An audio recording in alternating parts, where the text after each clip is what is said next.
Good morning friends, welcome back friends. ಇವತ್ತು ಬೆಳಗ್ಗೆಯಿಂದನೇ ನೋಡಿ ತಾತ ಮತ್ತು ಮೊಮ್ಮಗಳು ಇಬ್ಬರೂ ಇಲ್ಲಿ ಅಂಗಳದಲ್ಲಿ ಕುತ್ಕೊಂಡಿದ್ದಾರೆ. ತಿಂಡಿ ಎಲ್ಲ ತಿಂದು ಇವಾಗ ಹೊರಗಡೆ ಹೋಗಿ ತಾತನ ಜೊತೆ ಆಟ ಆಡ್ತಾ ಇದ್ದಾಳೆ. ನಾನು ಮೇಲ್ಗಡೆ ಬಟ್ಟೆ ಒಣಗಾಕಿ ಬರಬೇಕಾದ್ರೆ ಒಂದು ತಾವರೆ ಕೊಯ್ಕೊಂಡು ಬಂದಿದ್ದೆ. ಅವಳು ಮೊನ್ನೆನೇ ಕೇಳ್ತಾ ಇದ್ಲು, ಬಟ್ ಈ ತಾವರೆ ಒಂದಿತ್ತು, ಬಟ್ ಒಂದೆರಡು ದಿನ ಆಗಿತ್ತು ಅದು ಅರಳಿಬಿಟ್ಟು. ಹಾಗೆ ಅವಳು ಬೇಕು ಅಂತ ಕೇಳ್ತಾ ಇದ್ಲು ಅಂತ ಹೇಳಿಬಿಟ್ಟು ಒಂದು ಕೊಯ್ದು ಕೊಟ್ಟಿದ್ದೆ. ಹಾಗೆ ಅದನ್ನು ತಾತನಿಗೆ ತೋರಿಸ್ತಾ ಇದ್ಲು. ಹಾಗೆ ಅದೆಲ್ಲ ಆಗಿಬಿಟ್ಟು ಇವಾಗ ಒಳಗಡೆ ಬಂದಿದ್ದಾಳೆ ನೋಡಿ. ಸ್ವಲ್ಪ ತರಕಾರಿ ಎಲ್ಲ ಕಟ್ ಮಾಡೋದಿತ್ತು. ಇವತ್ತು ನಮ್ಮ ಮನೆಗೆ ಅಡಿಕೆ ಕೊಯ್ಯೋಕ್ಕೆ ಅಂತ ಬರ್ತಾ ಇದ್ದಾರೆ. ಒಟ್ಟು ನಮ್ಮ ಮನೆಗೆ ಕೆಲಸಕ್ಕೆ ಅಂತಂದರೆ ಇವತ್ತು 12 ಜನ ಆಗ್ತಾರೆ, ಎಲ್ಲರೂ ಬರ್ತಾರೆ. ಅದಕ್ಕೋಸ್ಕರ ತುಂಬಾ ಕ್ವಾಂಟಿಟಿನಲ್ಲಿ ಅಡುಗೆ ಮಾಡಬೇಕು. ಆ್ಯಂಡ್ ಅವ್ರಿಗೆ ಬ್ರೇಕ್ಫಾಸ್ಟಿಗೆ ಅಂದರೆ 10 ಗಂಟೆ ಚಾಯ ಜೊತೆಗೆ ಏನಾದರೂ ತಿಂಡಿ ಎಲ್ಲ ಬೇಕಲ್ವ. ಹಾಗಾಗಿ ಪಲಾವ್ ಮಾಡೋಣ ಅಂತ ಹೇಳಿಬಿಟ್ಟು ಅದಕ್ಕೂ ಒಂದಷ್ಟು ತರಕಾರಿ ಎಲ್ಲ ಕಟ್ ಮಾಡಿ ಎಲ್ಲ ಇಡ್ತಾಯಿದ್ದೀನಿ. ಆ್ಯಂಡ್ ಪಾಪು ಅಂತೂ ಮನೆ ತುಂಬ ಆಟ ಸಾಮಾನೆಲ್ಲ ಹರಡ್ಬಿಟ್ಟಿದ್ಲು, ಅದನ್ನು ಕೂಡ ಕ್ಲೀನ್ ಮಾಡಬೇಕು. ಆ್ಯಂಡ್ ಈ ಕಡೆ ಅಂಗಳ ಕೂಡ ಕ್ಲೀನ್ ಆಗ್ತಾ ಇದೆ ನೋಡಿ. ಅಡಿಕೆ ಕೊಯ್ಲು ಅಂತಂದರೆ ಅಡಿಕೆ ಹಾಕೋಕ್ಕೆ ಜಾಗ ಬೇಕು ಅಲ್ವಾ, ಹಾಗಾಗಿ ಸ್ವಲ್ಪ ಎಲ್ಲ ಕ್ಲೀನಿಂಗ್ ನಡೀತಾ ಇದೆ. ಹಾಗೆ ಬೆಳಗ್ಗೆ ನಮಗೆ ತಿಂಡಿಗೆ ಅಂತ ಹೇಳಿಬಿಟ್ಟು ದೋಸೆ ಮಾಡಿದ್ವಿ. ಆ್ಯಂಡ್ ಕೆಲಸದವ್ರು ಎಷ್ಟು ಜನ ಬರ್ತಾರೆ ಅಂತ ನೋಡಿಕೊಂಡು ಆಮೇಲೆ ಅವ್ರಿಗೆ ತಿಂಡಿ ಮಾಡೋಣ ಅಂತ ಅಂದ್ಕೊಂಡಿದ್ದೀನಿ. ಸುಮ್ಮನೆ ಮತ್ತೆ ದೋಸೆ ಎಲ್ಲ ಹಾಕಿಬಿಟ್ಟು ವೇಸ್ಟ್ ಆಗುತ್ತೆ. ಬಿಕಾಸ್ ತುಂಬ ಜನ ಬರ್ತಾರಲ್ವ, ಅವ್ರಿಗೆ ಅಷ್ಟು ಕ್ವಾಂಟಿಟಿನಲ್ಲಿ ಮಾಡಿಟ್ಬಿಟ್ರೆ ಮತ್ತೇನು ಮಾಡೋದು ಅದನ್ನು ಅಂತ ಹೇಳಿಬಿಟ್ಟು ಅವ್ರು ಬಂದ ನಂತರ ಪಲಾವ್ ಮಾಡೋಣ ಅಂತ ಅಂದ್ಕೊಂಡಿದ್ವಿ. ಹಾಗೆ ಪಲಾವ್ಗೂ ಕೂಡ ಎಲ್ಲ ತರಕಾರಿ ಎಲ್ಲ ಕಟ್ ಮಾಡಿದೆ. ಆ್ಯಂಡ್ ಇನ್ನು ಇವಾಗ ಅಡುಗೆಗೆ ಅಂತ ಹೇಳಿಬಿಟ್ಟು ಇದು ಸಿಹಿ ಕುಂಬಳಕಾಯಿ ಇತ್ತು, ಅದನ್ನು ಕಟ್ ಮಾಡಬೇಕು. ಆ್ಯಂಡ್ ಅತ್ತೆ ಆಲ್ರೆಡಿ ಸಾಂಬಾರಿಗೆಲ್ಲ ಮಸಾಲೆ ಎಲ್ಲ ರೆಡಿ ಮಾಡ್ತಾ ಇದ್ದಾರೆ. ಮತ್ತು ಆಮೇಲೆ ಎಲ್ಲಾದರೂ ಕರೆಂಟ್ ಹೋದರೆ ಅದು ಮತ್ತೆ ಒಂದು ದೊಡ್ಡ ಕಷ್ಟ ಅಂತ ಹೇಳಿಬಿಟ್ಟು ಅವ್ರು ಆ ಕಡೆ ಸಾಂಬಾರಿಗೆಲ್ಲ ರೆಡಿ ಮಾಡ್ತಾ ಇದ್ದಾರೆ ಮಸಾಲೆ. ನಾನು ಈ ಕಡೆ ತರಕಾರಿ ಕಟ್ ಮಾಡಿ ಎಲ್ಲ ರೆಡಿ ಮಾಡಿಟ್ಟೆ. ಆ್ಯಂಡ್ ಇದು ಬಂದು ಪಲಾವ್ಗೆ ಆ್ಯಂಡ್ ಸಾಂಬಾರಿಗೆ. ಸೊ ಅದ್ರ ಜೊತೆಗೆ ಒಂದು ಸ್ವಲ್ಪ ಈರುಳ್ಳಿ ಕೂಡ ಇದೆ ಪಲಾವ್ಗೆ ಹಾಕೋಕ್ಕೆ ಅಂತ. ಮಸಾಲೆ ನೋಡಿ ಆಲ್ರೆಡಿ ಅತ್ತೆ ನಾನು ತರಕಾರಿ ಎಲ್ಲ ಕಟ್ ಮಾಡಿ ಬರೋ ಅಷ್ಟರಲ್ಲಿ ಎಲ್ಲ ರೆಡಿ ಮಾಡಿಟ್ಟಿದ್ರು. ಹಾಗೆ ನೋಡಿ ನಾನು ಇಲ್ಲಿ ಬೇರೆ ಕೆಲಸ ಎಲ್ಲ ಮನೆ ಕ್ಲೀನಿಂಗ್ ಆ್ಯಕ್ಚುಲಿ ಆಗೇ ಇರಲಿಲ್ಲ ಒಂದು ಸ್ವಲ್ಪ ಕೂಡ, ಬಿಕಾಸ್ ಸ್ವಲ್ಪ ಬೇರೆ ಕೆಲಸಗಳಲ್ಲೇ ಬ್ಯುಸಿ ಆಗಿಬಿಟ್ಟಿದೆ. ಅಷ್ಟರಲ್ಲಿ ಇಲ್ಲಿ ತಾತನಿಗೆ ಮಾತ್ರೆ ಕೊಡ್ತಾ ಇದ್ದಾಳೆ ಅವಳು ಯಾವಾಗಲೂ ಅಷ್ಟೇ. ತಾತ ಬಂದಿದ್ದ ತಕ್ಷಣವೇ ಗೊತ್ತಾಗ್ಬಿಡುತ್ತೆ ಅವಳಿಗೆ ಇವಾಗ ಮಾತ್ರೆ ತೊಗೊಳಕ್ಕೆ ಬರ್ತಾ ಇದ್ದಾರೆ ಅಂತ ಹೇಳ್ಬಿಟ್ಟು. ಆಮೇಲೆ ಅವಳೇನೇ ಕೊಡೋದು, ಒಂದು 10 ನಿಮಿಷ ಹಂಗೇನೆ ಆಟ ಆಡ್ಕೊಂಡು ಕೂತ್ಕೊಂಡ್ಬಿಡ್ತಾಳೆ. ಅದೆಲ್ಲ ಆದ ನಂತರ ನಾನಿಲ್ಲಿ ಇವಾಗ ಮನೆ ಕ್ಲೀನಿಂಗ್ ಕೆಲಸಗಳನ್ನೆಲ್ಲ ಮಾಡ್ಕೊಳ್ತಾ ಇದ್ದೀನಿ. ಆ್ಯಂಡ್ ಏನಂತಂದರೆ ನಾನು ಎವ್ರಿಡೇನು ಮನೆ ಒರೆಸ್ಕೊಳ್ಳಲ್ಲ, ಗುಡಿಸ್ಕೊಳ್ತೀನಿ ಎವ್ರಿಡೇ. ಒಂದಿನ ಬಿಟ್ಟು ಒಂದಿನ ಮನೆ ಒರೆಸ್ಕೊಳ್ಳೋದು. ಸೊ ಇವತ್ತು ನಾನು ಮನೆ ಕ್ಲೀನಿಂಗ್ ಎಲ್ಲ ಮಾಡ್ತಾ ಇದ್ದೀನಿ ಅಂತಂದರೆ ನಾಳೆ ನನಗೆ ಯೂಟ್ಯೂಬ್ ಅಪ್ಲೋಡ್ ಮಾಡೋಕ್ಕೆಲ್ಲ ಕೆಲಸ ಇದೆ ಅಂತಂದರೆ ಸೊ ಆ ದಿನ ಗುಡಿಸ್ಕೊಳ್ಳೋದು ಮಾತ್ರ ಮಾಡ್ತೀನಿ. ಸೊ ದಟ್ ನನಗೆ ಅಲ್ಲಿ ಒಂದು ಸ್ವಲ್ಪ ಟೈಮ್ ಸಿಗುತ್ತೆ. ಹಾಗಾಗಿ ನಾನು ಒಂದಿನ ಬಿಟ್ಟು ಒಂದಿನ ಮನೆ ಒರೆಸ್ಕೊಳ್ಳೋದು. ಸೊ ಅವಾಗ ನನಗೆ ಒಂದು ಸ್ವಲ್ಪ ಜಾಸ್ತಿನೇ ಹೆಲ್ಪ್ ಆಗುತ್ತೆ ಯೂಟ್ಯೂಬ್ ಕೆಲಸಗಳನ್ನು ಮಾಡ್ಕೊಳ್ಳೋಕ್ಕೆ. ಯೂಶ್ವಲಿ ನಾನು ಎಡಿಟಿಂಗ್ ಒಂದು ನೈಟೇ ಮಾಡಿರ್ತೀನಿ, ವಾಯ್ಸ್ ಓವರ್ ಎಲ್ಲ ಕೊಟ್ಬಿಟ್ಟು ಸೇವ್ ಮಾಡಿರ್ತೀನಿ. ಆಮೇಲೆ ಅಪ್ಲೋಡ್ ಮಾಡಿ ಬೆಳಗ್ಗೆ ಅಷ್ಟರಲ್ಲಿ ನನಗೆ ತಮ್ನೇಲ್ ಮಾಡಬೇಕಾಗತ್ತೆ. ಸೊ ಬೆಳಗ್ಗೆ ಎದ್ದಿದ ತಕ್ಷಣ ಒಂದೊಂದು ಸಲ ದೋಸೆ ಹಾಕ್ತಾನೆ ತಮ್ನೇಲ್ ಮಾಡ್ತೀನಿ. ಇಲ್ಲ ಅಂತಂದರೆ ಈ ಥರ ಒಂದು ಸ್ವಲ್ಪ ಕೆಲಸ ಕಮ್ಮಿ ಇರುತ್ತಲ್ವ, ಆ ಟೈಮಲ್ಲಿ ನಾನು ತಮ್ನೇಲ್ ಮಾಡೋದು, ಟೈಟಲ್ ಹಾಕೋದು, ಎಂಡ್ ಸ್ಕ್ರೀನ್ ಹಾಕೋದು, ಈ ಥರ ಸುಮಾರು ಕೆಲಸಗಳಿರುತ್ತೆ. ಯೂಟ್ಯೂಬ್ ವೀಡಿಯೋಕ್ಕೆ ತುಂಬ ಕೆಲಸ ಇದೆ. ಯೂಟ್ಯೂಬ್ ವೀಡಿಯೋ ಅದರಲ್ಲೂ ಡೈಲಿ ವ್ಲಾಗ್ಸ್ ಎಲ್ಲ ಮಾಡ್ತಿರ್ತಾರಲ್ವ, ಅವ್ರಿಗೆ ಗೊತ್ತಿರುತ್ತೆ ಅದ್ರ ಕಷ್ಟ ಏನು ಅಂತ ಹೇಳ್ಬಿಟ್ಟು.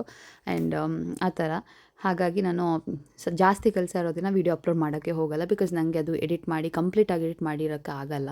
ಜಸ್ಟ್ ವೀಡಿಯೋ ಒಂದು ಎಡಿಟ್ ಮಾಡಿ ಅಪ್ಲೋಡ್ ಮಾಡಿದ್ರೆ ಆಗಲ್ಲ ಅಲ್ವಾ. ಅದಕ್ಕೆ ತಮ್ನೇಲ್ ಆಗಿರ್ಬೋದು, ಒಂದು ಕರೆಕ್ಟಾಗಿರೋ ಟೈಟಲ್ ಹಾಕಬೇಕು. ಆ್ಯಂಡ್ ಬೇರೆ ಎಲ್ಲ ಒಂದಷ್ಟು ಕೆಲಸಗಳಿರುತ್ತೆ, ಡಿಸ್ಕ್ರಿಪ್ಷನ್ ಹಾಕೋದಾಗಿರ್ಬೋದು ಎಲ್ಲನೂ. ಅದಕ್ಕೆಲ್ಲದಕ್ಕೂ ಟೈಮ್ ಹಿಡ್ಸುತ್ತೆ. ಹಾಗಾಗಿ ನಾನು ಯಾವಾಗ ನಂಗೆ ಸ್ವಲ್ಪ ಜಾಸ್ತಿ ಫ್ರೀ ಇರುತ್ತೆ ಆವಾಗ ನಾನು ವೀಡಿಯೋನ ಅಪ್ಲೋಡ್ ಮಾಡ್ತಾ ಇರ್ತೀನಿ. ಹಾಗೆ ಇವತ್ತು ಫುಲ್ ಬ್ಯುಸಿ ಡೇ. ಹಾಗಾಗಿ ಇವತ್ತೇನು ವೀಡಿಯೋ ಎಡಿಟಿಂಗ್ ಎಲ್ಲ ಏನೂ ಇರಲಿಲ್ಲ. ಆ್ಯಂಡ್ ಏನೂ ಮಾಡೋಕ್ಕೂ ಟೈಮ್ ಇಲ್ಲ. ಜಸ್ಟ್ ಎಲ್ಲ ಮನೆ ಕ್ಲೀನಿಂಗ್ ಒಂದು ಬೇಗ ಮುಗಿಸ್ಕೊಂಡ್ರೆ ಅವರು ಆಲ್ಮೋಸ್ಟ್ ಒಂದು 9:30 ಹಂಗೆ ಬರ್ತೀವಿ ಅಂತ ಹೇಳಿದರು. ನಾವು ಆ್ಯಕ್ಚುಲಿ ಈ ಸರ್ತಿ ಪಿಂಗಾರ ಅಂತ ಬರುತ್ತಲ್ವ ಸಂಸ್ಥೆ, ಅಲ್ಲಿಂದ ಕರೆಸಿರೋದು. ಅವರು ಒಟ್ಟಿಗೆ ಒಂದು 9 ಜನ ಬರ್ತಾರೆ. ನಮ್ಮ ಮನೆಯಲ್ಲಿ ರೆಗ್ಯುಲರಾಗಿ ಕೆಲಸಕ್ಕಿರೋರು 3 ಜನ ಇದ್ದಾರೆ.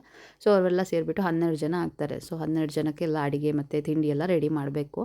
ಹಾಗಾಗಿ ಟೈಮ್ ಅಂತೂ ಸಿಗಲ್ಲ ಅಂತ ಹೇಳಿಬಿಟ್ಟು ಎಲ್ಲನೂ ಬೇಗ ಎಲ್ಲ ಮುಗಿಸ್ಕೊಂಡು ಆಗಿದೆ. ಇವಾಗ ಇನ್ನೇನೋ ಅವ್ರು ಕೂಡ ಬಂದರು. ಈ ಥರ ನಾನು ಮನೆ ಒರೆಸ್ಬೇಕಾದ್ರೆ ಪಾಪುನ ಸ್ನಾನ ಮಾಡ್ಸೋಕ್ಕೆ ಇಲ್ಲ ನೀರಲ್ಲಿ ಟಬ್ಬಲ್ಲಿ ಕೂರಿಸ್ಬಿಡ್ತೀನಿ. ಅವಳು ಸ್ವಲ್ಪ ಹೊತ್ತಲ್ಲಿ ಆಟ ಆಡ್ಕೊಂಡಿರ್ತಾಳೆ. ಬಟ್ ಇವತ್ತು ಅವಳು ತಾತನ ಜೊತೆಗೆ ನೀರು ಬಿಡೋಕ್ಕೆ ಅಂತ ಹೋಗಿದ್ಲು. ಹಾಗೆ ಅಲ್ಲಿಂದ ಬಂದ ನಂತರ ಸೈಕಲಲ್ಲಿ ಸ್ವಲ್ಪ ಹೊತ್ತು ಆಟ ಆಡಿಸ್ಬಿಟ್ಟು ಆಮೇಲೆ ಅವಳನ್ನು ಸ್ನಾನ ಮಾಡಿಸಿದೆ. ಅದಾದ ನಂತರ ನಾನು ಇವಾಗ ಮಧ್ಯಾಹ್ನ ಊಟದ ಟೈಮಲ್ಲಿ ನಾನು ವೀಡಿಯೋ ಮಾಡಿರೋದು. ಆಮೇಲೆ ಮತ್ತೆ ವೀಡಿಯೋ ಮಾಡ್ಕೊಳ್ಳೋಕ್ಕೆ ಹೋಗಿಲ್ಲ, ಟೈಮ್ ಕೂಡ ಆಗಿರಲಿಲ್ಲ. ಆ್ಯಂಡ್ ಇವತ್ತು ನಾನು ಆವಾಗಲೇ ಹೇಳ್ದಂಗೆ ಸಿಹಿ ಕುಂಬಳಕಾಯಿ ಸಾಂಬಾರು, ಅದ್ರ ಜೊತೆಗೆ ಅನ್ನನೂ ಅಷ್ಟೇ ತುಂಬ ಜಾಸ್ತಿ ಕ್ವಾಂಟಿಟಿನಲ್ಲಿ ಮಾಡಬೇಕಲ್ವ. ಹಾಗಾಗಿ 2 ಸಪ್ರೇಟಾಗಿ ಪಾತ್ರೆನಲ್ಲಿ ಬೇಯಿಸ್ಬಿಟ್ಟು ಎಲ್ಲ ರೆಡಿ ಮಾಡಿ ಇಟ್ಟಿದ್ದೀವಿ. ಫ್ರೆಂಡ್ಸ್, ಇವಾಗ ಮತ್ತೆ ಊಟ ಎಲ್ಲ ಆಗಿ ಸಂಜೆ ಹಂಗೆ ವ್ಲಾಗನ್ನು ಕಂಟಿನ್ಯೂ ಮಾಡ್ತಾ ಇದ್ದೀನಿ. ಪಾಪು ಇವಾಗ ತಾನೇ ಇದ್ಲು, ಸಮಯ ಇವಾಗ 3 ಗಂಟೆ. ಇನ್ನು ಮತ್ತೆ ಕೆಲಸದವರಿಗೆ ತಿಂಡಿ ಆಮೇಲೆ ಚಾಯ ಎಲ್ಲ ರೆಡಿ ಮಾಡಬೇಕು. ಸೊ ಅವ್ರಿಗೆ ಟೀ ಎಲ್ಲ ರೆಡಿ ಮಾಡುವಷ್ಟರಲ್ಲಿ ಅವ್ರಿಗೆ ತಿಂಡಿ ಅಂತ ಹೇಳ್ಬಿಟ್ಟು ಅವಲಕ್ಕಿ ಮಾಡೋಣ ಅಂತ ಅಂದ್ಕೊಂಡಿದ್ವಿ. ಸೊ ಹಾಗೆ ಅವತ್ತೇ ಕೂಡ ಅವಲಕ್ಕಿ ಎಲ್ಲ ರೆಡಿ ಮಾಡ್ತಾಯಿದ್ರು. ನೋಡಿ ಆಲ್ಮೋಸ್ಟ್ ಮನೆ ಹತ್ರನೇ ಇವಾಗ ಕೊಯ್ತಾ ಇದ್ದಾರೆ. ಇನ್ನೊಂದು ಸ್ವಲ್ಪ ಕೆಲಸ ಬಾಕಿ ಇದೆ. ಅವರೊಂದು 5 ಗಂಟೆ ಹಂಗೆ ಹೋಗ್ತಾರೆ. ಸೊ ಅಷ್ಟೇ ಕೆಲಸ ಏನಿರೋದು. ಒಂದೇ ದಿನದಲ್ಲಿ ಎಲ್ಲ ಒಂದು 3-4 ಜನ ಕೊಯ್ತಾರಲ್ವ, ಹಾಗಾಗಿ ಬೇಗನೆ ಆಗಿಬಿಡುತ್ತೆ. ಹಾಗೆ ಇದರ ಕಂಪ್ಲೀಟ್ ಡೀಟೇಲ್ಸ್ ಎಲ್ಲನೂ ಲೈಫ್ ಎಟ್ ಪರ್ಟಿಕಲ್ ಫಾರ್ಮ್ಸ್ ನಮ್ಮ ಇನ್ನೊಂದು ಯೂಟ್ಯೂಬ್ ಚಾನಲಲ್ಲಿ ಹಾಕಿದ್ದಾರೆ. ಸೊ ಇಂಟ್ರೆಸ್ಟ್ ಇದ್ದರೆ ಖಂಡಿತವಾಗ್ಲೂ ಚೆಕ್ ಮಾಡಿ. ಅಲ್ಲಿ ನಿಮಗೆ ನಮ್ಮ ಮನೆಯ ಅಥವಾ ನಮ್ಮ ತೋಟದ ಕೃಷಿಯ ಬಗ್ಗೆ ಮಾಹಿತಿಗಳು ಸಿಗುತ್ತೆ.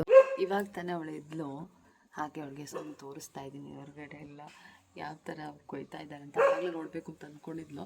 ಬಟ್ ಏನಂದರೆ ಹೊರಗಡೆ ತೋಟದಲ್ಲಿದ್ದರು. ಸೊ ಅಲ್ಲಿ ಹೋಗೋದು ಬೇಡ ಇವಾಗ ಅಂತ ಹೇಳಿಬಿಟ್ಟು ಊಟ ಮಾಡಿಸಿ ನಿದ್ದೆ ಮಾಡಿಸಿದ್ದೆ. ಆಮೇಲೆ ಇಲ್ಲೇ ಹತ್ರ ತೋಟ ಇದ್ದರೆ ನೋಡ್ಕೊಂಡು ಬರ್ಬೋದಲ್ವಾ ಅಂತ. ಹಾಗೆ ಇವಾಗ ನೋಡ್ತಾ ಇದ್ದಾಳೆ ಇಲ್ಲಿ.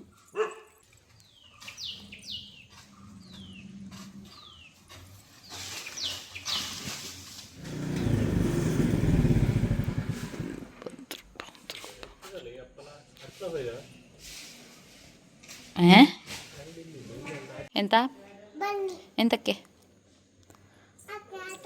ಆಡೋಕ್ಕೆಲ್ಲ ಆಟಾಡಲೆ ಇವಳು ನೋಡಿ ಆಟ ಆಡೋಕ್ಕೆ ರೆಡಿ ಆಗಿದ್ದಾಳೆ. ಅಡಕೆ ಮೇಲೆ ಕುತ್ಕೊಂಡು ಆಟ ಆಡಬೇಕಂತ. ಏನು ಆಟ ಆಡಬೇಕು ಗೊತ್ತಿಲ್ಲ ಫ್ರೆಂಡ್ಸ್. ಹಾಗೆ ಇದು ಬಂದು ನೆಕ್ಸ್ಟ್ ಡೇ ಬೆಳಗ್ಗೆ ತಿಂಡಿಗೆ ಅಂತ ಹೇಳಿಬಿಟ್ಟು ಚಪಾತಿ ಮತ್ತು ಕಾಳು ಪಲ್ಯ ಅಥವಾ ಕಾಳು ಗೊಜ್ಜು ಥರ ಮಾಡಿದ್ವಿ. ಮಿಕ್ಸ್ಡ್ ವಿತ್ ಕಾಳುಗಳೆಲ್ಲ, ಹೆಸರು ಕಾಳಾಗಿರ್ಬೋದು, ಆಮೇಲೆ ಬೇರೆ ಬೇರೆ ರಾಜ್ಮಾ ಥರದ್ದು, ಆಮೇಲೆ ಅಲಸಂದೆ ಕಾಳೆಲ್ಲ ಬರುತ್ತಲ್ವ, ಅದೆಲ್ಲ ಹಾಕಿ ಸ್ವಲ್ಪ ಉತ್ತರ ಕರ್ನಾಟಕ ಶೈಲಿಯಲ್ಲಿ ಮಾಡಿದ್ದೆ. ಅದನ್ನು ತಿಂದ್ಬಿಟ್ಟು ಇವಾಗ ಇಲ್ಲಿ ಪಾಪದೊಂದು ಹೊಸ ಟಾಯ್ಸ್ ಬೇರೆ ಬಂದಿತ್ತು. ಅದನ್ನು ಆಟ ಆಡ್ತಾಯಿದ್ಲು ಅದರಲ್ಲಿ. ಹೊಸ ಟಾಯ್ಸ್ ಅಂದರೆ ಗೊತ್ತಲ್ವ ಮಕ್ಳಿಗೆ, ಒಂದು 4-5 ದಿನ ಅಂತೂ ಅದರಲ್ಲೇ ಆಟ ಆಡ್ಕೊಂಡಿರ್ತಾರೆ. ಹಾಗಾಗಿ ಇದು ಸ್ವಲ್ಪ ಈ ಥರ ಬಿಲ್ಡಿಂಗ್ ಬ್ಲಾಕ್ಸ್ ಥರ ಇರೋದು. ಅವಳಿಗಂತೂ ಈ ಥರ ತುಂಬ ಇಷ್ಟ. ತುಂಬ ಹೊತ್ತು ಅದರಲ್ಲಿ ಟೈಮ್ ಸ್ಪೆಂಡ್ ಮಾಡ್ತಾ ಇರ್ತಾಳೆ. ಅವಳ ಹತ್ರ ಆಲ್ರೆಡಿ ಇದೆ, ಬಟ್ ಅದು ಸ್ವಲ್ಪ ಅವಳಿಗೆ ಬೋರ್ ಆಗಿಬಿಟ್ಟಿದೆ ಇವಾಗ ಅದೇ ಆಡಿ ಆಡಿ. ಹಾಗಾಗಿ ಈ ಥರದ್ದೊಂದು ತರಿಸಿದ್ವಿ. ಸ್ವಲ್ಪ ಟ್ರೈನ್ ಥರ ಎಲ್ಲ ಮಾಡೋ ಥರ ಇದೆ ಇದು. ನೋಡಿ ಈ ಥರ ಚೆನ್ನಾಗಿದೆ, ಕ್ವಾಲಿಟಿ ಕೂಡ. ಲಿಂಕ್ ಬೇಕು ಅಂತಂದರೆ ಕೊಟ್ಟಿರ್ತೀನಿ, ಇಂಟ್ರೆಸ್ಟ್ ಇದ್ದರೂ ಚೆಕ್ ಮಾಡಿ. ತುಂಬ ಅಫೋರ್ಡೆಬಲ್ ಕೂಡ. ತುಂಬ ಪೀಸ್ ಸಿಕ್ಕಿದೆ ಇದರಲ್ಲಿ, ಅಂದರೆ ಒಂದು 250 ಪೀಸ್ ಹತ್ರ ಇದೆ ಇದರಲ್ಲಿ. ಕ್ವಾಲಿಟಿ ಎಲ್ಲನೂ ಚೆನ್ನಾಗಿದೆ. ಹಾಗೆ ಅವಳು ಇದನ್ನು ಆಟ ಆಡ್ಕೊಂಡಿದ್ದಾಳೆ ಇಲ್ಲಿ. Hello friends, welcome back to my channel friends. ಇವಾಗ ಮಧ್ಯಾಹ್ನ ಹೊತ್ತು 3 ಗಂಟೆ ಸಮಯ. ಇವಾಗ ಪಾಪುಗೆ ಅಂತ ಹೇಳ್ಬಿಟ್ಟು ಸ್ವಲ್ಪ ಕಿಚಡಿ ಮಾಡೋಣ ಅಂತ ಇಟ್ಟಿದ್ದೀನಿ. ಸೊ ಸಂಜೆಗೆ ತಿನ್ನೋಕ್ಕೆ. ಆ್ಯಂಡ್ ಅದ್ರ ಜೊತೆಗೆ ಗುಲಾಬ್ ಜಾಮೂನ್ ಪೌಡರ್ ಇದ್ದು. ಜಾಮೂನ್ ಮಾಡಿದೆ ತುಂಬಾ ದಿನ ಆಗೋಯ್ತು. ಸುಮಾರು ತಿಂಗಳಿಂದ ಹಿಂದೆ ತಂದಿಟ್ಟಿದ್ದೆ. ಬಟ್ ಅವಾಗ ಒಂದು ಪ್ಯಾಕೆಟ್ ಮಾಡಿದ್ದೆ, ಆಮೇಲೆ ಇನ್ನೂ ಒಂದು ಪ್ಯಾಕೆಟ್ ಮಿಕ್ಕಿತ್ತು. ಸೊ ಅದನ್ನು ಮಾಡೋಣ ಅಂತ ಇವಾಗ ಸಡನ್ನಾಗಿ ಐಡಿಯಾ ಬಂತು. ಹಾಗಾಗಿ ಇವಾಗ ಜಾಮೂನ್ ಹಿಟ್ಟು ಕಲಿಸ್ತಾ ಇದ್ದೀನಿ. ಆ್ಯಂಡ್ ಲಾಸ್ಟ್ ತುಂಬ ದಿನಗಳ ಹಿಂದೆ ನಾನೊಂದು ಸರಿ ತೋರಿಸಿದಾಗ ಹೇಗೆ ಮಾಡ್ತೀರಾ ಅಂತ ಶೇರ್ ಮಾಡಿ ಪ್ರಜ್ಞಾ ಅಂತ ಹೇಳಿದ್ರಿ. ಸೊ ಹಾಗಾಗಿ ಇವಾಗ ಜಾಮೂನ್ ನಾನು ಯಾವ ಥರ ಹಿಟ್ಟು ಕಲಿಸ್ತೀನಿ, ಯಾವ ಥರ ಮಾಡ್ತೀನಿ ಅನ್ನೋದನ್ನು ನಿಮ್ಮ ಜೊತೆ ಶೇರ್ ಮಾಡ್ತೀನಿ. ಬನ್ನಿ ಇವಾಗ ಜಾಮೂನ್ ಹಿಟ್ಟು ಕಲಿಸೋಣ. ಫಸ್ಟು ನಾನು ಯಾವಾಗಲೂ ಯೂಸ್ ಮಾಡೋದು ಒಂದು MTR ಗುಲಾಬ್ ಜಾಮೂನ್ ಪೌಡರನ್ನೇ. ಸೊ ಅದೇ ನಾನು ಲಾಸ್ಟ್ ಟೈಮೆಲ್ಲೋ ಹೋಗಿದ್ದಾಗ ತೊಗೊಂಡು ಬಂದಿದ್ದೆ. ಆಲ್ರೆಡಿ ಒಂದು ಪ್ಯಾಕೆಟ್ ಯೂಸ್ ಮಾಡಿದ್ದೆ. ಇನ್ನೊಂದು ಪ್ಯಾಕೆಟ್ ಹಾಗೇ ಫ್ರಿಜ್ಜಲ್ಲಿತ್ತು. ಆಮೇಲೆ ಮಾಡೋಕ್ಕೇನು ಆಗಿರಲಿಲ್ಲ. ಇನ್ನು ಹಾಗೆ ಇಟ್ಬಿಟ್ರೆ ಆಮೇಲೆ ಎಕ್ಸ್ಪೈರಿ ಡೇಟೇ ಹತ್ರ ಬಂದುಬಿಡುತ್ತೇನೋ ಅಂತ ಹೇಳ್ಬಿಟ್ಟು ಇವಾಗ ಮಾಡೋಣ ಅಂತ ಹೊರಟಿದ್ದೆ. ಪಾಪು ಕೂಡ ಮಲ್ಕೊಂಡಿದ್ಲು, ಹಾಗಾಗಿ ನನಗೊಂದು ಸ್ವಲ್ಪ ಟೈಮ್ ಇತ್ತು ಅಂತ ಹೇಳಿ ಇದನ್ನು ಮಾಡೋಕ್ಕೆ ಅಂತ ಹೊರಟಿದ್ದೀನಿ. ಆ್ಯಂಡ್ ಹಿಟ್ಟು ಕಲಿಸ್ಬೇಕಾದ್ರೆ ಏನಿಲ್ಲ, ನಾನು ನೀರು ಹಾಕಿ ಕಲಿಸೋ ಬದಲು ಹಾಲು ಹಾಕಿ ಕಲಿಸ್ತಾ ಇದ್ದೀನಿ ಅಷ್ಟೇ. ಯಾವಾಗಲೂ ಅಷ್ಟೇ ಹಾಲು ಹಾಕ್ಬಿಟ್ಟು ಕಲಿಸ್ತೀನಿ. ಜಾಸ್ತಿ ಹಾಲೂ ಬೇಕಾಗಲ್ಲ, ಒಂದು ಅರ್ಧ ಗ್ಲಾಸ್ ಹಾಲಿದ್ರೆ ಸಾಕು. ನೋಡಿಕೊಂಡು ಒಂದು ಚೂರೇ ಹಾಕ್ಕೊಂಡು ಕಲಿಸ್ಕೊಳ್ಳಿ. ತುಂಬ ಗಟ್ಟಿಯಾಗಂತೂ ಕಲಿಸ್ಕೋಬೇಡಿ, ಸಾಫ್ಟಾಗಿರಲಿ ಹಿಟ್ಟು. ಆಮೇಲೆ ಜಾಸ್ತಿ ನಾದ್ಕೊಳ್ಬಾರ್ದು. ಯಾವತ್ತು ಗುಲಾಬ್ ಜಾಮೂನ್ ಮಾಡಬೇಕಾದ್ರೆ ನಾದ್ಕೊಳ್ಬಾರ್ದು. ಅದು ಹಾಗೆ ಫ್ಲಫಿಯಾಗಿ ಬರಬೇಕು. ಆವಾಗಲೇ ಸಾಫ್ಟಾಗಿ ಆ್ಯಂಡ್ ಫ್ಲಫಿಯಾಗಿ ಚೆನ್ನಾಗಿ ಬರುತ್ತೆ. ತುಂಬ ಜ್ಯೂಸಿಯಾಗಿರುತ್ತೆ. ಆಮೇಲೆ ನೀವು ಶುಗರ್ ಸಿರಪ್ಗೆ ಹಾಕಿದಾಗ ತುಂಬ ಚೆನ್ನಾಗಾಗುತ್ತೆ. ಹಾಗೆ ಪಾಪುಗೆ ಅಂತ ಹೇಳಿಬಿಟ್ಟು ಇಲ್ಲಿ ದಾಲ್ ಕಿಚಡಿ ಮಾಡೋಣ ಅಂತ ಇಟ್ಟಿದ್ದೀನಿ. ಅದು ಕೂಡ ಇನ್ನೇನು ರೆಡಿ ಆಗುತ್ತೆ. ಅಷ್ಟರಲ್ಲಿ ನಾನು ಇಲ್ಲಿ ಜಾಮೂನ್ ಉಂಡೆಗಳನ್ನೆಲ್ಲ ರೆಡಿ ಮಾಡ್ಕೊಳ್ತೀನಿ. ಆಲ್ರೆಡಿ 15 ನಿಮಿಷ ಇಟ್ಬಿಟ್ಟೆ. ಇವಾಗಿನ ಉಂಡೆ ಮಾಡಬೇಕು. ಸ್ವಲ್ಪ ನೋಡಿ ಹಿಟ್ಟೆಷ್ಟು ಒಂಥರ ಸಾಫ್ಟಾಗಿ ಫ್ಲಫಿಯಾಗಿ ಬಂದಿದೆ ಅಂತ. ಈ ಥರ ಇದ್ದರೆ ಕರೆಕ್ಟಾಗಿರುತ್ತೆ. ಒಂಚೂರು ಒಡ್ಕಲಾಗೋದು ಆ ಥರ ಎಲ್ಲ ಏನೂ ಆಗೋಲ್ಲ. ಕ್ಲೀನಾಗಿ ರೌಂಡಾಗಿ ಚೆನ್ನಾಗಿ ಬರುತ್ತೆ. ಸ್ವಲ್ಪ ಕೈಗೆ ತುಪ್ಪನ ಮುಟ್ಟಿಸ್ಕೊಂಡು ಉಂಡೆಗಳನ್ನು ಮಾಡಿ ಇಟ್ಕೊಂಡಿದ್ದೀನಿ ಈ ಥರ. ಜಾಮೂನ್ ಉಂಡೆಗಳನ್ನೆಲ್ಲ ರೆಡಿ ಮಾಡ್ಕೊಳ್ಳುವಷ್ಟರಲ್ಲಿ ದಾಲ್ ಕಿಚಡಿ ಕೂಡ ರೆಡಿ ಆಗಿತ್ತು. ಸೊ ಇವಾಗಿನ್ನು ಇದನ್ನು ಕರಿಬೇಕು. ನಾನು ಯಾವತ್ತೂ ಅಷ್ಟೇ ಕರಿಯೋದಕ್ಕಿಂತ ಮುಂಚೆನೇ ಸಕ್ಕರೆ ಪಾಕಕ್ಕೆ ಇಟ್ಬಿಡ್ತೀನಿ. ಆಮೇಲೆ ಕರ್ಕೊಳ್ಳೋವಷ್ಟರಲ್ಲೇ ಸಕ್ಕರೆ ಪಾಕ ಕೂಡ ರೆಡಿ ಆಗುತ್ತೆ. ಆ್ಯಂಡ್ ಈ ಥರ 2 ಗ್ಲಾಸಷ್ಟು ನಾನು ಸಕ್ಕರೆ ಹಾಕ್ತಾಯಿದ್ದೀನಿ. ನಾನು ಜಾಸ್ತಿ ಶುಗರ್ ಸಿರಪ್ ಮಾಡ್ಕೊಳ್ಳಲ್ಲ, ಮೀಡಿಯಮಾಗಿ ಮಾಡ್ಕೊಳ್ತೀನಿ. ಅವಾಗಿಂದ ಅವಾಗಲೇ ಮುಗಿಬೇಕೋದಿಲ್ಲ ಅಂತಂದರೆ ಶುಗರ್ ಸಿರಪ್ ಮಾತ್ರನೇ ಬಾಕಿ ಆಗಿಬಿಡತ್ತೆ, ಜಾಮೂನ್ ಮಾತ್ರ ಖಾಲಿ ಆಗುತ್ತೆ. ಆ ಥರ ಆಗುತ್ತೆ. ಅದಕ್ಕೋಸ್ಕರ ಈ ಥರ ನನಗಿದು ಹೆಂಗೋ ಅಳತೆ ಮಾಡಿಬಿಟ್ಟಿದ್ದೀನಿ ನಾನು. ಈ ಲೋಟದಲ್ಲಿ 2 ಲೋಟ ಹಾಕಿ 1.5 ಲೋಟ ನೀರು ಹಾಕಿದ್ರೆ ನನಗೆ ಕರೆಕ್ಟಾಗಿ ಆಗುತ್ತೆ 1 ಪ್ಯಾಕೆಟ್ ಗುಲಾಬ್ ಜಾಮೂನ್ಗೆ. ಸೊ ಅದನ್ನೇ ಫಾಲೋ ಮಾಡ್ತೀನಿ ನಾನು.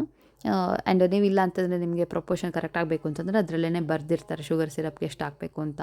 ಸೊ ಅದನ್ನು ನೋಡಿಕೊಂಡು ಅಳತೆ ಮಾಡ್ಕೊಂಡು ಹಾಕ್ಕೋಬೋದು. ನಾನು ಈ ಥರ ಕಣ್ಣಂದಾಜಿಗೆ ಹಾಕ್ಕೊಳ್ಳೋದು.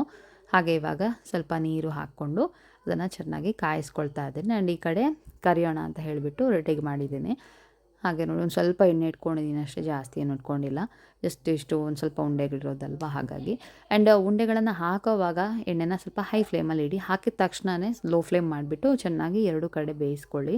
ಇಲ್ಲಾಂತಂದರೆ ಉಂಡೆ ಹಾಕಬೇಕಾದ್ರೆ ನೀವು ಲೋ ಫ್ಲೇಮ್ ಮಾಡಿದ್ರೆ ಒಡ್ಕಲಾಗುತ್ತೆ. ಸ್ವಲ್ಪ ಮೀಡಿಯಮ್ ಟು ಹೈ ಫ್ಲೇಮಲ್ಲಿ ಇಟ್ಬಿಟ್ಟು ಆಮೇಲೆ ಉಂಡೆಗಳನ್ನು ಹಾಕಿ ನಂತರ ಸ್ವಲ್ಪ ಲೋ ಫ್ಲೇಮ್ ಮಾಡಿದ್ರೆ ಚೆನ್ನಾಗಿ ಬೇಯುತ್ತೆ. ಆ್ಯಂಡ್ ಲೋ ಫ್ಲೇಮಲ್ಲೇ ಬೇಯಿಸ್ಕೋಬೇಕು. ಗುಲಾಬ್ ಜಾಮೂನ್ ಉಂಡೆಗಳನ್ನು ಯಾವತ್ತೂ ಅಷ್ಟೇ ಲೋ ಫ್ಲೇಮಲ್ಲೇ ಬೇಯಿಸ್ಕೊಳ್ಳಿ. ಇಲ್ಲಾಂತಂದರೆ ಹೊರಗಡೆ ಎಲ್ಲ ಕೆಂಪಾಗುತ್ತೆ, ಒಳಗಡೆ ಬೆಂದೇ ಇರಲ್ಲ, ಹಾಗೆ ಗಟ್ಟಿ ಗಟ್ಟಿ ಇರುತ್ತೆ. ಅದಕ್ಕೋಸ್ಕರ ಆದಷ್ಟು ಫುಲ್ ಲೋ ಫ್ಲೇಮಲ್ಲೇ ಬೇಯಿಸ್ಕೊಳ್ಳಿ. ಇವಾಗ ಈ ಕಡೆ ಶುಗರ್ ಸಿರಪ್ ಕೂಡ ಆಗ್ತಾ ಇದೆ. ಸಕ್ಕರೆ ಪಾಕ ಇನ್ನೂ ತುಂಬ ನೀರಾಗಿ ಮಾಡ್ಕೊಳ್ಬೇಡಿ, ಸ್ವಲ್ಪ ಗಟ್ಟಿಯಾಗಿರಲಿ, ಆವಾಗ ತುಂಬ ಚೆನ್ನಾಗಿರುತ್ತೆ. ಜಾಮೂನ್ ಕೂಡ ಅಷ್ಟೇ ಪಾಕ ಚೆನ್ನಾಗಿ ಎಳ್ಕೊಳ್ಳುತ್ತೆ. ತುಂಬ ನೀರಾಗಿ ಮಾಡಿದ್ರೆ ಅದೇನೋ ಚೆನ್ನಾಗಾಗಲ್ಲ. ಸ್ವಲ್ಪ ಅದು ಈ ಜೇನು ಥರ ಒಂದು ಸ್ವಲ್ಪ ಟೆಕ್ಸ್ಚರ್ ಇರಬೇಕು, ಆ ಥರ ಅವಾಗ ಚೆನ್ನಾಗಾಗುತ್ತೆ.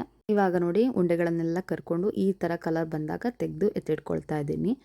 ತುಂಬ ಚೆನ್ನಾಗಾಗುತ್ತೆ. ಪಾಪು ನೋಡಿ ಇಲ್ಲಿ ವೆಯ್ಟ್ ಮಾಡ್ತಾ ಇದ್ದಾಳೆ. ಇವಾಗ ಅವಳಿಗೆ ಕಿಚಡಿ ಮಾಡಿದ್ದೀನಿ ಅಂತ ಹೇಳ್ತಾ ಇದ್ದೀನಿ. ಅವಳು ನಿದ್ದೆ ಮಾಡಿ ಇವಾಗ ತಾನೇ ಎದ್ದು ಬಂದಳು, ಹಾಗಾಗಿ ಅವಳಿಗೆ ಕಿಚಡಿ ಕೊಡಬೇಕು. ಇನ್ನೇನು ಒಂದು ಬ್ಯಾಚಷ್ಟು ಕರಿಯೋಕ್ಕಿದೆ, ಆಮೇಲೆ ತಿನ್ನಿಸ್ತೀನಿ, ಆಮೇಲೆ ಹಾಕ್ಕೊಡ್ತೀನಿ ಅಂತ ಹೇಳ್ಬಿಟ್ಟು ನಿಲ್ಲಿಸಿದ್ದೀನಿ. ಹಾಗೆ ಅವಳು ಕೂಡ ನೋಡ್ತಾ ನಿಂತ್ಬಿಟ್ಟಿದ್ಲು. ಇವಾಗ ನೋಡಿ ಸಕ್ಕರೆ ಪಾಕ ಕೂಡ ರೆಡಿ ಆಗಿದೆ. ನಿಮಗೆ ಸಕ್ಕರೆ ಪಾಕಕ್ಕೆ ಬೇಕು ಅಂತಂದರೆ ಏಲಕ್ಕಿ ಪುಡಿನೋ ಇಲ್ಲ ಅಂತಂದರೆ ಕೇಸರಿ ದಳ ಬೇಕಾದರೂ ಹಾಕ್ಕೋಬೋದು. ನನಗೆ ಅದೆಲ್ಲ ಹಾಕಿದ್ರೆ ಅಷ್ಟು ಇಷ್ಟ ಆಗಲ್ಲ, ಹಾಗಾಗಿ ಪ್ಲೇನಾಗಿ ಮಾಡ್ಕೊಳ್ತೀನಿ. ಆ್ಯಂಡ್ ಸಕ್ಕರೆ ಪಾಕ ಯಾವಾಗ ಆಗಿದೆ ಅಂತ ಗೊತ್ತಾಗುತ್ತೆ ಅಂದರೆ ನೀವು ಪಾಕನ ಹಿಂಗೆ ಮುಟ್ಟಿದಾಗ ಒಂಥರ ಅಂಟನ್ ಥರ ಆಗಬೇಕು. ಸ್ವಲ್ಪ ಈ ಜೇನುತುಪ್ಪಲ್ಲೇ ಮುಟ್ಟಿದಾಗ ಒಂಥರ ಸ್ವಲ್ಪ ದಪ್ಪ ಇರುತ್ತಲ್ಲ ಟೆಕ್ಸ್ಚರು, ಆ ಥರ ಇರಬೇಕು. ಪಾಕ ಎಳೆ ಪಾಕ ಎಲ್ಲ ಏನು ಬರೋದು ಬೇಡ, ಬಟ್ ಆ ಒಂದು ತಿಕ್ನೆಸ್ ಗೊತ್ತಾಗಬೇಕು ನಿಮಗೆ. ಸ್ವಲ್ಪ ತಿಕ್ಕಾಗಿದೆ ಅಥವಾ ಒಂದು ಸ್ವಲ್ಪ ಅಂಟಂಟಿದೆ ಅಂತಂದಾಗ ಆಫ್ ಮಾಡಿಬಿಡಿ. ಆಫ್ ಮಾಡಿದ ತಕ್ಷಣವೇ ಈ ಜಾಮೂನು ಏನು ಕರ್ಕೊಂಡಿಟ್ಟಿರ್ತೀವಲ್ವ ಅದನ್ನು ಹಾಕ್ಕೊಂಡು ಒಂದ್ಸಲ ಮಿಕ್ಸ್ ಮಾಡಿ ಹಾಗೇ ಬಿಟ್ಬಿಡಿ. ಅದು ಚೆನ್ನಾಗಿ ಕ್ಲೀನಾಗಿ ರೆಡಿ ಆಗುತ್ತೆ. ಆವಾಗ ಇದು ಪಾಕ ಕರೆಕ್ಟಾಗಿ ಆಗಿತ್ತು, ಎಲ್ಲನೂ ಅಂಟ್ಕೊಂಡು ತುಂಬ ಚೆನ್ನಾಗಾಗಿತ್ತು. ಇನ್ನೊಂದು ಬ್ಯಾಚ್ ಹಾಕೋಕ್ಕೆ ಬಾಕಿ ಇದೆ, ಅದು ಹಾಕಿದ ತಕ್ಷಣ ಎಲ್ಲನೂ ರೆಡಿ ಆಗುತ್ತೆ. ದಾಲ್ ಕಿಚಡಿ ಕೂಡ ರೆಡಿ. ಆ್ಯಂಡ್ ಈ ಕಡೆ ಗುಲಾಬ್ ಜಾಮೂನ್ ನೋಡಿದ್ದು ಆಲ್ರೆಡಿ ನಿಂದು ಹೋಯ್ತು.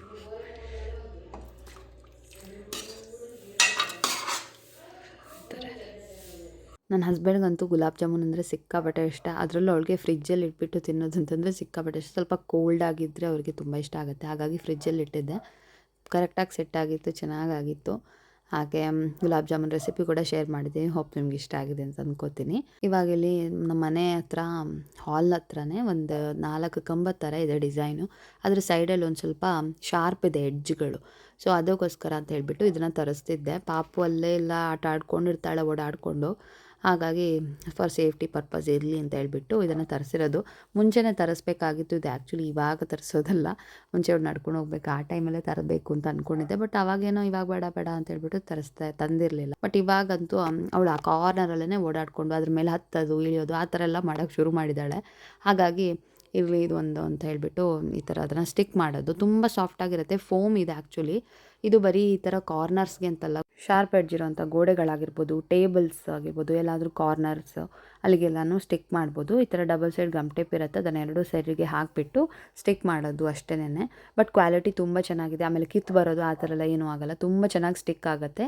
ಅಂಟಿಸ್ಬೇಕಾದ್ರೆ ಮಾತ್ರ ಕರೆಕ್ಟಾಗಿ ನೋಡ್ಕೊಂಡು ಅಂಟಿಸ್ಕೊಳ್ಳಿ. ಇಲ್ಲಾಂತಂದರೆ ಒಂದ್ಸಲ ಅಂಟಿಸ್ದಂತ ತೆಗೆದ್ರೆ ಮತ್ತೆ ತಿರ್ಗಾ ಅಂಟ್ಸೋಕ್ಕಾಗಲ್ಲ. ಅದಕ್ಕೋಸ್ಕರ ಬಿಕಾಸ್ ಅಷ್ಟು ಚೆನ್ನಾಗಿ ಅದು ಕಚ್ಕೊಳ್ಳುತ್ತೆ ಗಟ್ಟಿಯಾಗಿ. ಹಾಗಾಗಿ ತುಂಬ ಚೆನ್ನಾಗಿದೆ. ಈ ಪುಟ್ಟ ಮಕ್ಳು ಇರ್ತಾರಲ್ವ, ಇವಾಗಿನೇನು ಎದ್ದು ನಿಂತು ನಡ್ಕೊಂಡು ಹೋಗೋರು, ಆ ಸ್ಟೇಜಲ್ಲಿರೋರಿಗೆಲ್ಲ ಟೇಬಲೆಲ್ಲ ಹಿಡ್ಕೊಂಡು ಹತ್ತದ್ದು, ಎದ್ದು ನಿಲ್ಲೋದು ಆ ಥರ ಎಲ್ಲ ಮಾಡ್ತಾರಲ್ವ, ಅವಾಗೆಲ್ಲ ತುಂಬ ಹೆಲ್ಪ್ ಆಗುತ್ತೆ ಇದು. ಈ ಪ್ರಾಡಕ್ಟ್ ಲಿಂಕನ್ನು ನಾನು ಡಿಸ್ಕ್ರಿಪ್ಷನಲ್ಲಿ ಕೊಟ್ಟಿರ್ತೀನಿ. ಹಾಗೆ ಪ್ರಾಡಕ್ಟನ್ನು ಟ್ಯಾಗ್ ಕೂಡ ಮಾಡಿರ್ತೀನಿ. ಇಂಟ್ರೆಸ್ಟ್ ಇದ್ದರೆ ಖಂಡಿತವಾಗ್ಲೂ ಚೆಕ್ ಮಾಡಿ. ಹಾಗೆ ಇದಾಗಿತ್ತು ನೋಡಿ ಇವತ್ತಿನ ವಿಡಿಯೋ. ಈ ವಿಡಿಯೋ ನಿಮ್ಗೆ ಇಷ್ಟ ಆಗಿದೆ ಅಂತ ಅಂದ್ಕೋತೀನಿ. ಒಂದೊಳ್ಳೆ ರೆಸಿಪಿ ಕೂಡ ಶೇರ್ ಮಾಡಿದ್ದೀನಿ. ಇಷ್ಟ ಆಗಿದ್ರೆ please do like, share, comment. ಇನ್ನು ಸಬ್ಸ್ಕ್ರೈಬ್ ಮಾಡದೆ ನೋಡ್ತಾ ಇದ್ದರೆ ಸಬ್ಸ್ಕ್ರೈಬ್ ಮಾಡಿ, ಸಪೋರ್ಟ್ ಮಾಡಿ. ಸಿಗೋಣ ಇನ್ನೊಂದು ವಿಡಿಯೋದೊಂದಿಗೆ. ಅಲ್ಲಿ ತನಕ take care and bye. Thanks for watching.